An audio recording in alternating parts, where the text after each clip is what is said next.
Hey, it's State of State. We got your Nittany Line update. It's a football discussion with Tom and Justin, so kick back and press play.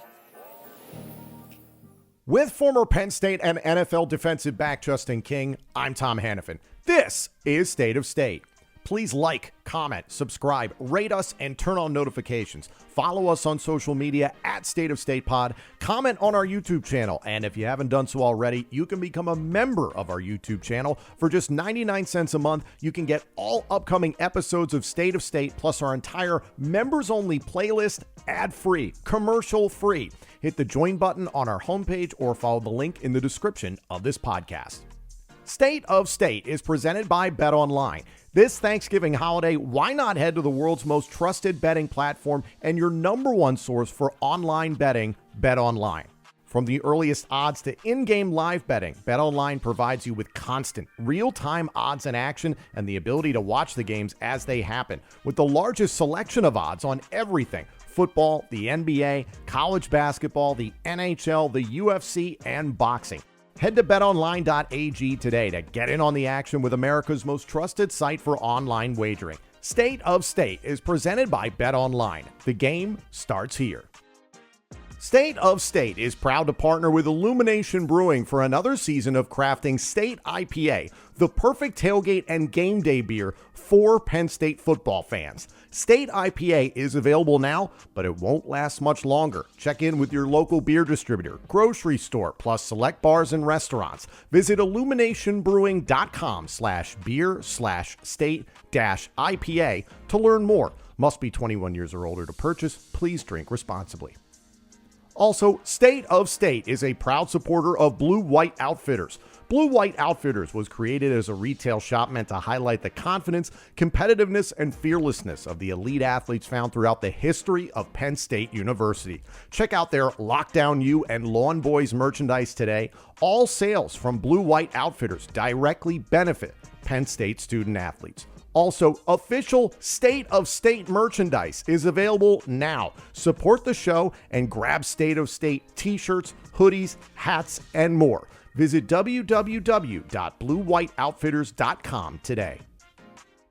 This week, Penn State finishes up the 2024 regular season at home. The number 4 Penn State Nittany Lions will host the Maryland Terrapins on Senior Day at Beaver Stadium. That game will go down at 3:30 p.m. Eastern on the Big Ten Network. If Penn State can get this win, then they would all but lock up a spot in the college football playoff. There's still a lot of little possibilities, very minuscule possibilities of Penn State maybe making the Big Ten title game. You'd need to see Ohio State go down. I think Indiana would also have to lose. There's probably a 2-legged sack race that would have to take place and tiebreakers and all that stuff within the Big Ten. So there's that really small percentage chance Penn State can make the Big Ten championship game. But ultimately, the goal is win this weekend and all but lock up and guarantee a spot in the college football playoff. Before we dive into Penn State versus Maryland, Justin, any last thoughts on what we saw this past weekend? Penn State getting the win 26-25 on the road against Minnesota. 100%. I mean, win, you move on. At the same time, we've seen a lot of W or losses across the landscape. And again, the most valuable piece that we got to keep intact is still alive for the playoffs and in a good spot for it. So, I mean, not getting crossed up of the fundamentals of the business versus conversing about the eye test and different things and how they look. In your opinion, were we too harsh on Penn State this weekend? Because boy, did we get lit up on the YouTube comment section. I don't know. Sometimes people would tune in and they don't hear things in context. I mean, I think as everything was given somewhat of a disclaimer of like, hey, we know that you're supposed to win. This is what it is. Also acknowledging like we're top 5. We're speaking of like framing the scenario of what we were speaking about. And I guess when you listen to it from that standpoint, I mean, yeah, it's a W, it's a win. And I can just start off saying that's the most important part of it. Yeah.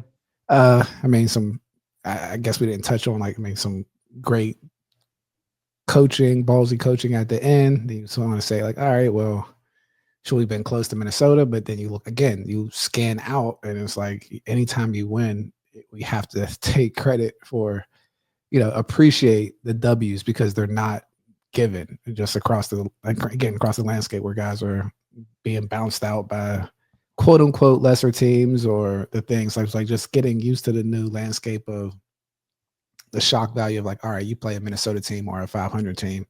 What's it supposed to look like? I don't think we've seen across the whole landscape of anybody completely just blowing out ranked opponents or decent teams, right? Mm-hmm. And when you see that, I don't know if it's being too harsh or how people are listening. So Yeah, I can but that's me.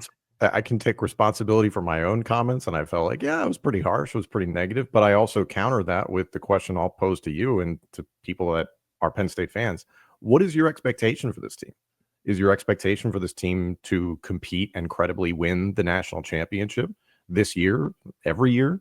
That's how I look at it. If you guys are like, oh, it's cool that we won 10 games 3 years in a row, we could win 11 games, we could host a playoff game, and that could be it. If that's good enough for you, then like, great. But like, I have higher expectations. It's funny you say that because I remember like that was always a big thing with me, even internally as a recruiting coordinator, or just working within buildings, is that yeah, you can win and things can be covered up. Like from the casual fan, or you get into the depths of like, okay, when we come across this is going to be an issue. Like every team knows their weaknesses more so than how it may look from an aesthetic standpoint, how they play against every team. It's like, but most of the time the internal personnel knows what's going on. The thing that you kind of get wary of is when you're having above the line results, but like the process isn't necessarily what you think it is, and then you run into that matchup. And so a lot of times, I mean, coming from it from that standpoint, that's what I think we were speaking of. It was like, all right, hypothetically, more of foreseeing like, okay, how does this match up with the other teams in the playoffs? Not necessarily, all right, What happened on the field? Yeah. what happened on the field, because like there were some good things, right? Like, you know, like again, the fake punt, looking back at it, there was a really gutsy call going for it 2 times at the end. And but then me just the black and white of like, yeah, our personnel is better. We should be able to do that against certain teams like Minnesota. But no, I mean, again, once you get into the discussion of like the hypotheticals and moving forward into the playoffs, what does this look like, and having those conversations and trying to mirror up, like, yeah, it's not a full conversation about like, hey, got the W, they did this great, they did this wrong, this, that, and the third. It was more, I think the frame was still, okay, like how do we match up against people outside of this vein, right? And maybe that's why I came off a little more negative. But again, if anybody was listening to the disclaimers or like the context of what we were talking about, I think you can summarize it and say like, oh, they were talking about something a little forward facing. But I think you're completely right about the expectations. That's something that all administrators, coaches get fired for, where it's like the expectations. And we had a conversation about it before. We were like, yo, my expectation is a national championship. And I was like, well, I think the expectation is a chance to win a national championship. And like, even from that standpoint, because I mean, we haven't done it, right? Like, or even the chance to do it. Let's say scan back to 05, scan back to 2016, the Saquon year, like every single time we were left out of the playoffs. And like, that was the hump, right? So like now that the playoffs has expanded to 12, that initial hump of getting in that top 4, that hump's not even there anymore. Now we're discussing like, okay, how does it look to like, how do we fare within that playoff system? So it's a different conversation, because I think this is, I mean, we just take a completely objective look at it. This is the best year nationally that Penn State has probably had under James, in the sense of the whole, like you still have a chance in week 11 to win a national championship, regardless of going to the Big Ten championship or not, theoretically. Right. And so talking through those different scenarios, there's a lot. I mean, it's hard to say anything negative, like purely about Penn State. Again, they're a top 5 team in 10-1, but you know, we're doing a podcast, so you got to still talk about it. I stand by everything I said. Those are my expectations. I've framed that since the very first episode of this podcast platform in 2021 of my expectations for that. So sorry if good enough is good enough for you, then I'm like, I kind of feel bad for you. But I think you're touched on a really good point, though. Oh, we hit people right in the feelings. It was adorable. I think you're touching on a really good point, because like that same energy of like, all right, we need to have a national championship team. Like whether fans feel like that's not the case, and it's like, all right, it is what it is, or it's like more of the, hey, we need to get better. It's like understanding the landscape of what that looks like to get better. Whether it's, I mean, any billionaire alumni out there that want to sponsor quarterbacks for the future, but like things of that nature. Like again, I think I made the comment previously about, okay, where we're at versus the teams and how they spend that are ahead of us. And like where Penn State is, like they're maximizing everything that they have. So like, again, from like a organization and personnel organizational standpoint, I always commend it because I understand the fundamentals of the business in the sense of like what they're doing. Having the conversation about where we can go, how good the team is, and like they cover up those different spaces. It's like earlier in the season with the Steelers, when they had Justin Fields, they were 4-2, and then Mike Tomlin makes that cut. It was like, all right, we want to be good or we want to try to be great. Like, I think once you start having that conversation of good to great or getting over that next hump, you can surely rest on your laurels and be like, oh, it's good enough and things of that nature. Or you can look at the different areas in which you need to, what gaps you need to close to compete. I mean, compete. I won't say compete nationally or top 5. I'm not saying compete nationally, but I frame it as this: compete credibly to win the national championship.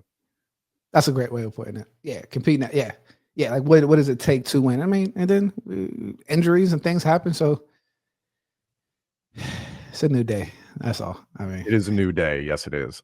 Speaking of injuries, earlier on this week, James Franklin revealed that starting right tackle Anthony Donko and backup defensive tackle Alonzo Ford are both out with long-term injuries. So for those of you that have not heard that phrasing before from James Franklin, you can assume that you will not see those players back, hopefully have them back for the 2025 regular season.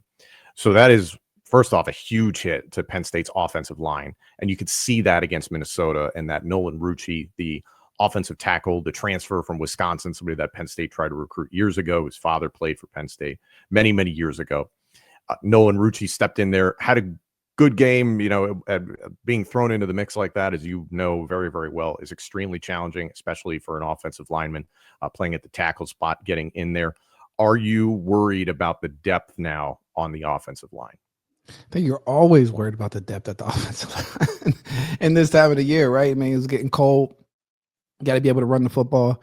Anytime you're bringing new players in, to understand that the communication and working together, one band, one sound, as the offensive line kind of operates, throwing in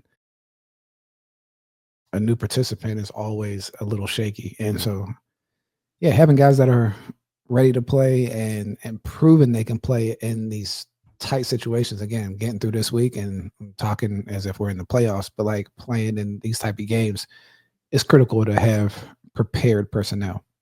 Landon Tengwall, we've had on this show before, and Tengwall compared Anthony Donko's first game, I think it's the starter, I think it was officially the Peach Bowl this past year, and he said he compared it to the early days of watching Olu Fashanu play. And throughout the season, Anthony Donko has arguably been Penn State's best offensive lineman. So to lose that at right tackle is a real challenge, and we'll get into that and specifically how that affects the matchup with Maryland this weekend, because I think the front seven for Maryland has some ability. They have struggled mightily on defense, so I don't want to overstate it, but they do have some talented defensive linemen and linebackers that can create some problems. On the flip side, I mentioned Alonzo Ford at defensive tackle. He goes down.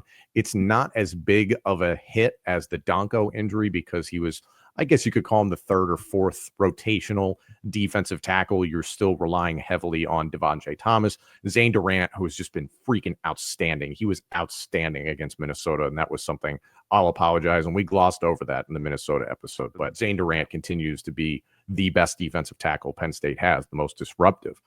Outside of Ford, then you get into a situation where, well, you have Keziah Izzard. Hakeem Beamon has left the team. Alonzo Ford is now injured and lost. Caleb Artis, unfortunately, was the guy responsible for the mishap on the blocked PAT that led to a 2-point score for Minnesota. So he was pulled out of the game after that one. So he is a big body, but is still putting a lot of pieces together, obviously, and is probably kicking himself for what happened, no pun intended. The defensive tackle spot now is a little bit questionable. You saw Denai Dennis Sutton rotate in there sometimes at defensive tackle because Penn State has a little bit better depth there, I guess, at defensive end. They haven't had nearly as many injuries, I guess, at that spot outside of Zariah Fisher. How do you feel about defensive tackle knowing that Ford is out? I think they've been holding their ground pretty well. I mean, him being out, I have to say this again, it's more of a depth question. I don't know if it's been that much of an impact on kind of how we've been operating, but time will tell. I think, I mean, it sucks to lose depth, but I don't know if it's that big of a hit moving forward right at this moment, right? Again, from the depth perspective, I think that can be something that needs to be addressed. But I mean, at this point, it's having your best guys ready to go this late in the season. So, and like you said, Zane's been playing top tier football in the way that they've been moving Abdul around. I think you can supplement some speed other places on the defense to kind of supplement some of those areas up front. And you can dive into your linebacking core to potentially rotate in there at defensive end for select pass rushing instances if you like what their game is.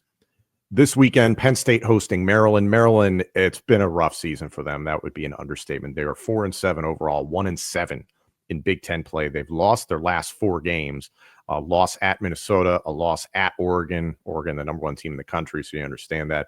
A loss at home against Rutgers, and then a loss to Iowa this past weekend. Iowa won that game by a score of 29-13. This was a challenging game for Maryland because starting quarterback Billy Edwards, who head coach Mike Locksley has talked a lot about this season, has been banged up for most of the season. He had an injury coming into the game to his right hand, his throwing hand, and then he took a huge shot in the first half, came out. A backup quarterback, MJ Morris, came into the game, played okay. Ultimately, MJ Morris finished the game 12 of 23, for 103 yards passing, 2 touchdowns, 2 interceptions, and then he had 9 carries for 6 yards on the ground. He is mobile. He has instances where he can flash as a passer. He had a touchdown pass to Ty Felton, the star wide receiver for Maryland, who is pretty much the offense out of running back Roman Hemby.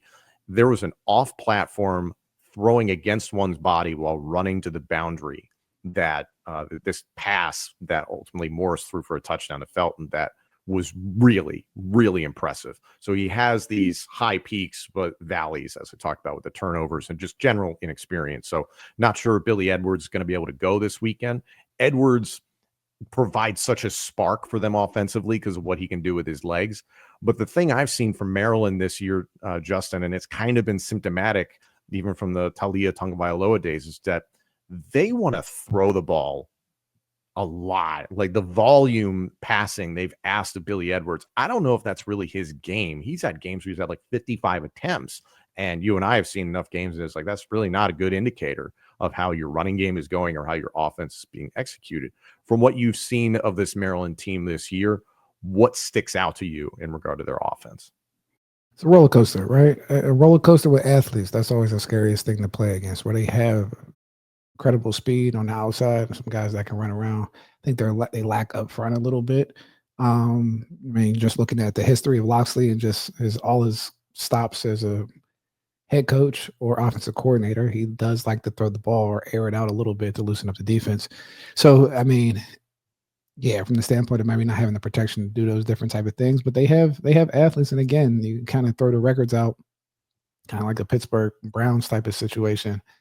When you play a team like Maryland, again, there's a lot of emotional buildup, whether it's the head coaches being on the same coaching staff back in the day, but more so the majority of players on Maryland's team know all the players from Penn State from some form or fashion, right? We're just talking about similar recruiting areas, with the DMV being one of the hot spots for Penn State on the recruiting trail, and coming across a lot of players that, like, hey, they were told they weren't good enough to play at Penn State, but they went to Maryland. You know what I mean? So there always has that dynamic and that motivation from them going into it. So I think anytime that you have a lesser opponent that has a chip on their shoulder, you got to be ready to play and got to knock them out early. Penn State has won 43 out of 47 meetings between these teams dating back to 1917.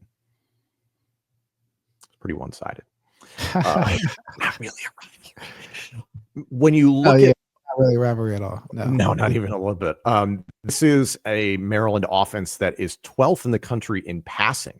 But again, statistics don't always tell the entire story. As I just said, this is more of a volume passing offense.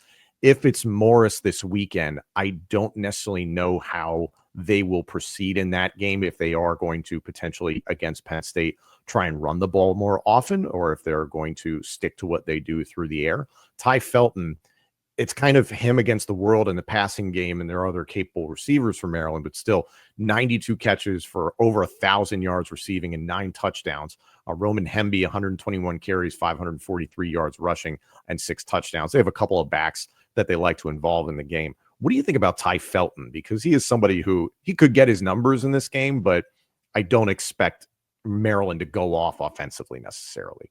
No, not at all. I mean, I think he's a solid player, but again, I think we should bottle that up pretty seamless. And again, I think it's going to be critical for us to not make this a game.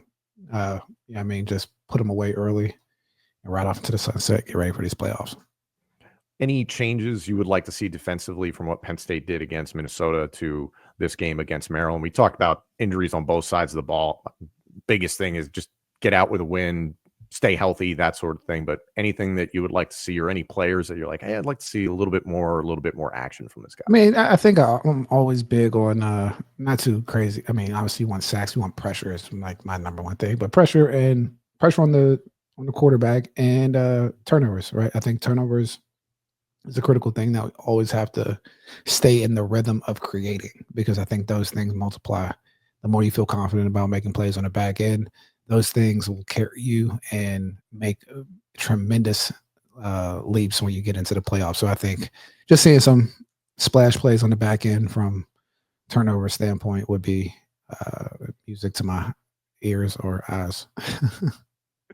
Flipping to Penn State on offense versus Maryland's defense. I was talking about it a little bit before. There's a bevy of players that James Franklin mentioned earlier on this week. The front seven for Maryland has talent, but they have struggled on the back end this year. They are giving up on average 29.2 points per game. That is tied for 95th in the country. So there's issues on that side. Given the injury to Anthony Donko, however, if you were scheming this up as an offensive coordinator, how would you help out offensive tackle Nolan Rucci? Or do you think he really needs help in this type of game? I don't know if hopefully you don't need too much help in this type of game. Anytime you can help a tackle, get stuff on the move, boot away, a little misdirection, keeping, again, the defensive players on their heels and not in a trigger standpoint, right? Like that's kind of what you need. I mean, obviously, I want a little bit more production from the running backs, and like how you attack and use them in the passing game and the running game will be helpful to a tackle, so they can, have different sets, whether it's a pass set or bull rushing somebody, and just having that diversity and play calling to kind of help them out. I think that's the only way to do it. But I mean, he should, from a talent standpoint, fare well against Maryland. Agreed on that point. I am curious to see if you see more of Khalil Dinkins and Luke Reynolds. Is it a situation where they construct alignment to chip and help him out? Is that a running back? Is that a tight end? Who knows? But I am curious to see if that's something they attempt to do in this game. And if they don't, to your point, I believe Nolan Rucci has the potential to be a starter for Penn State. I think right now, we talked about it during the offseason. At offensive tackle, he came in, I think he's about 6'7", and they were talking about during the offseason, he was trying to find the best playing weight and size for him. So this is a player trying to put it together from that standpoint, let alone what's happening on the field. So it's just being patient with this player. You just can't afford to be too patient, because you got this one game and then the playoff potentially on December 21st. Yeah, I mean, that's what it comes down to. I mean, again, we keep like a broken record, but the depth at the interior positions is critical, because injuries happen, it gets colder, and you have to have able bodies that can step up and perform at the standard that needs to be performed at. And it's going to become more physical as the weeks go on, especially in December. In that first week, if they get this opening game at Beaver Stadium, it's going to be pretty cold. And I don't know how the ball flies in the air, so you have to ground and pound it out a little bit. So it's going to be a fun sight to see moving forward. But yeah, these guys have to be able to step up and make their due. Speaking of ground and pound, that's exactly what Iowa did, beating Maryland in College Park this past weekend, to the tune of 58 carries for 268 yards rushing an average of 4.6 per carry, a long of 68, and 2 rushing touchdowns. Caleb Johnson, who is at least a Heisman candidate, I don't believe he'll get invited, but is still one of the best running backs in the country by a landslide. 35 carries, 164 yards rushing, and a touchdown, average of 4.7. His backup, Kamari Moulton, 12 carries for 114 yards rushing. 68 came on 1 carry, that long I just mentioned, and a rushing touchdown for Moulton. He averaged 9.5 yards per carry. I would say Caleb Johnson is better than Katron Allen and Nick Singleton. Would that be fair? So it's just kind of apples to oranges a little bit. Yeah, sure. So looking at this game, if you're Penn State, copy and paste kind of what Iowa did against Maryland. What do you feel? 100%. It's a copycat league. And like you say in the NFL, and I think, anytime someone shows a weakness and there's blood in the water, I think you attack that and make them figure out how to stop you. And then if they do stop it, I think we have, again, matchups across the board. It's going to be interesting to see how Penn State handles their top personnel. Like if they're playing this, like almost like you're going to the playoffs, like, all right, we get a healthy lead and start putting subs in to stay healthy and make sure you secure the win, but get guys ready and keep guys healthy. So all that's a little different in this time, because it's like, all right, we're not that you're not trying to play for a Big Ten championship, but it's almost like rather not. If you look The at chances of getting into that are slim. Slim, right? Yeah, slim. So get out of here with a W and get to the playoffs.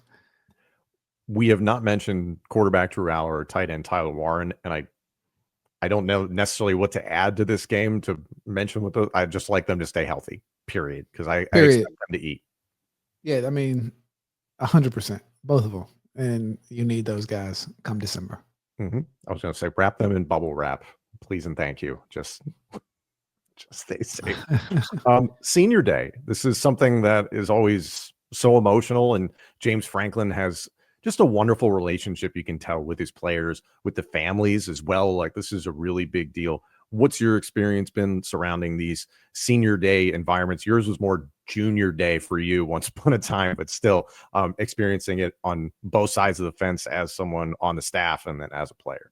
I never got to experience it, right? Like, even when I left as a junior. Even when you were, I know you left early, but still, like, you didn't get like proper. Nah, it was never, that wasn't like a thing back then. Like, to leave early was almost, remember, it was like a little bit somewhat taboo. And so, like, there wasn't like a celebration of, hey, he's leaving early or transferring. I wasn't transferring. Degree, you're. Yeah, but it's shout out to Kurt and Spider and those guys getting the lineup situated. But so I never really got a chance to experience it, but I always think it's kind of cool and emotional for guys to reminisce about their time at Penn State or their time at Maryland or just their college career, because a lot of guys, it's their last chance to play football, like in a legitimate space for the rest of their life. So I always, valued and kind of envied when people got to a chance to go through those things. But yeah, I didn't get a chance to do that in college.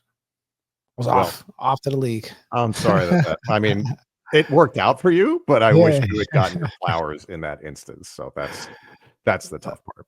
Oh, for sure. Thank you all so much for tuning in. Like, comment, subscribe, rate us, turn on notifications. As always, get at us on social media at State of State Pod. Get in our comment section on YouTube. You aren't shy about that. We appreciate it so much. And if you haven't done so already, you can become a member of our YouTube channel for just 99 cents a month. You can get all upcoming episodes of State of State, plus our entire members-only playlist, ad-free, commercial-free. Hit the join button on our homepage, or you can follow the link in the description of this podcast. 99 cents a month, all episodes of State of State, ad-free. Thank you all so much for tuning in. Penn State hosts Maryland to round out the 2024 regular season this Saturday at 3:30 p.m. Eastern on the Big Ten Network. The Nittany Lions trying to lock up a spot in the 2024 college football playoff. Thank you all so much for joining us. This episode and our entire library of shows is available now on YouTube, Apple Podcasts, Spotify, and wherever else you get your podcasts. Also, let us know what you think of the show on social media and check out all of our content on X, Instagram, and TikTok. Search for the handle at State of State Pod. State of State is presented by Bet Online and by Blue White Outfitters.